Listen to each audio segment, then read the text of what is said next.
Мектептің құрылысы басталған кезде, мысалы барып қалған кезде кейбір жағдайда, мысалы химия кабинеттерін 3-ші этажға салып қояды. Бірақ химия кабинеттерінде енді әртүрлі химиялық реакцияларды жасайтын болғандықтан міндетті түрде су келу керек. Сонымен қатар бұл мектептің арнайы бөлек блогын алу қажет. Бұл пәннің ерекшелігіне байланысты.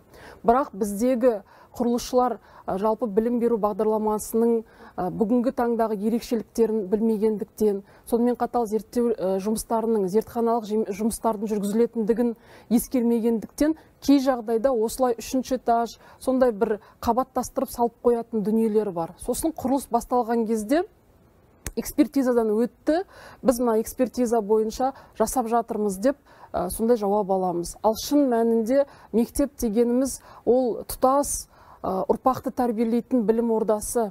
Ол жерде қате кетпеу керек. Барлық жасалатын, оқытылатын пәндердің ерекшеліктері ескерілу керек. Бүгінгі таңда әлеуметтік нысандарды, оның ішінде мектептерді салатын құрылыс компанияларды, мердігерлерді менің ойымша жариялау керек. Және оларды да мүмкіндігінше архитекторларды барлығы білім беру бағдарламаларының ерекшелігі бойынша шын айтқанда өздерінің біліктіліктері болу қажет. Мен бұны неге айтып отырмын?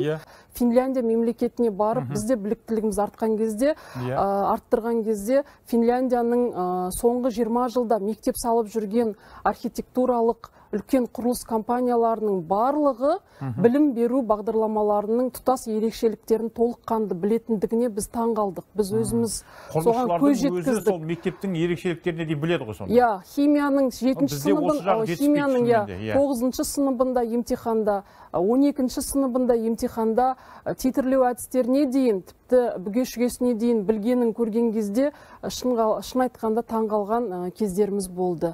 Бізде қазіргі таңда мемлекет басшысы жағдай жасап жатыр. Білімнің саласына кәдімгідей өздеріңіз көріп отырсыздар, қомақты қаржы бөлініп жатыр, жан-жақты көңіл бөлініп жатыр. Енді бұның барлығын жемқорлыққа немесе шашып төкпей, шын айтқанда үнемдеп, кәдімгі нысаналы түрде сапалы құрылыстың жұмысына атсалысуымыз қажет. Осы жерде қоғамдық бақылау туралы да атап өткім келеді. Өйткені бұл жерде құрылыс, мектептің құрылысы тек қана әкімдікке, мектептің құрылысы тек қана ағартушы министрлігіне ғана емес, жалпы кез келген азаматқа шын мәнінде бұл қызықты болу. Қазір қоғамдық мониторингті жалпы қоғамның осы белсенділігін арттыру керек. Өйткені бұл бюджеттің қаражаты, бұл әрбір азаматымыздың салығынан түскен қаражатқа салынып жатыр. Және ол, мысалы, 10 жылға емес, 100 жылға, 200 жылға салынатындай сондай бір жақсы сапалы құрылыс болуы қажет. Жақсы, Жұлдыз ханым.